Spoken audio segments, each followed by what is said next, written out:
মালদা জেলার গাজল ব্লকের শালাইডাঙ্গা গ্রাম পঞ্চায়েত এলাকার এক বিধবা মহিলাকে ধর্ষণের চেষ্টার অভিযোগ উঠল 3 যুবকের বিরুদ্ধে। ঘটনাকে কেন্দ্র করে এলাকায় ব্যাপক চাঞ্চল্য। 2 যুবককে ধরে একে মারধর করে এলাকাবাসী খবর পেয়ে ছুটে যায় গাজল থানার পুলিশ। যদিও একজন পলাতক, আহত 2 যুবককে গাজল স্টেট জেনারেল হাসপাতালে চিকিৎসার জন্য আনলে তাদেরকে আশঙ্কাজনক অবস্থায় মালদা মেডিকেল কলেজ হাসপাতালে পাঠানো হয়। অসহায় বিধবা মহিলাটি গতকাল রাতে স্টেট জেনারেল হাসপাতালে তার চিকিৎসা করানো হয়। খবর পেয়ে গাজল স্টেট জেনারেল হাসপাতালে ছুটে আসেন গাজল বিধানসভার বিধায়ক চিন্ময় দেব বর্মন। নির্যাতিতা মহিলার সাথে সমস্ত বিষয়টি শুনেন তিনি। স্যার, আমার ভাসুরের বিয়ে আজকে বাড়িতে। আমি গেছিলাম ছাগল আনতে, বৃষ্টি আসছে, ছাগলের গলা দড়ি খুশি দিয়ে আমি এক জায়গায় রাখে দিলাম। আমি বলছি যাওয়ার সময় গরুগুলো ছাগলগুলো একসঙ্গে নিয়ে বাড়ি চললো, বৃষ্টি চাপে আসছে, জল সাজাসাজির ব্যাপার আছে, আমাদের নাচা করে আনন্দ। তা আমি বলছি তাহলে একসঙ্গে নিয়ে যাই। গরুটার বাছুরে নিয়েছিলাম, 3টে ছেলে ভুটো বাড়িতে ঢুকে আছে, আমি কিচ্ছু জানি না। আমাকে ধরে ভুটো বাড়ি খুঁজতে নানান রকম নানান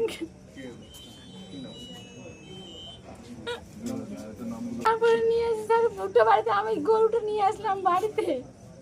আটকে গেছে ভুট্টোর খেতে, বাছুরটা আমি নিতে যাই, তখন ছেলেগুলোকে আমাকে হাত ধরে ভুট্টো বাড়িতে ঢুকায়। তারপরে আমাকে নানান জায়গায় হাত দিয়ে রেপ করার জন্য কুস্তি করছে। আমি খালি মা বোনলাকে বলে দিই, মা বোনলা আমাকে বাঁচা, মা বোন। আমি কোনো মতন কুস্তি করে ছুটে আসি স্যার। আমি চাইছি ওদের শাস্তি হোক, আমাকে হিন্দু নারী আমাকে বাঁচতে দেখ, আমার স্বামী নাই, ছেলে দুটো থেকে আমি বাঁচতে করার চেষ্টা করছিল স্যার।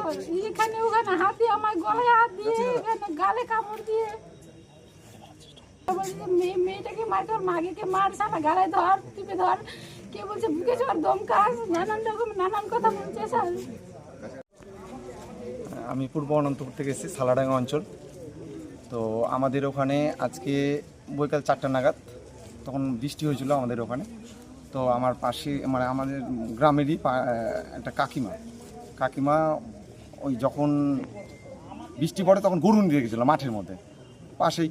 এবার গরু নিতে গিয়ে তিনটে ছেলে জোর করে কাকিমাকে ধরেছিল।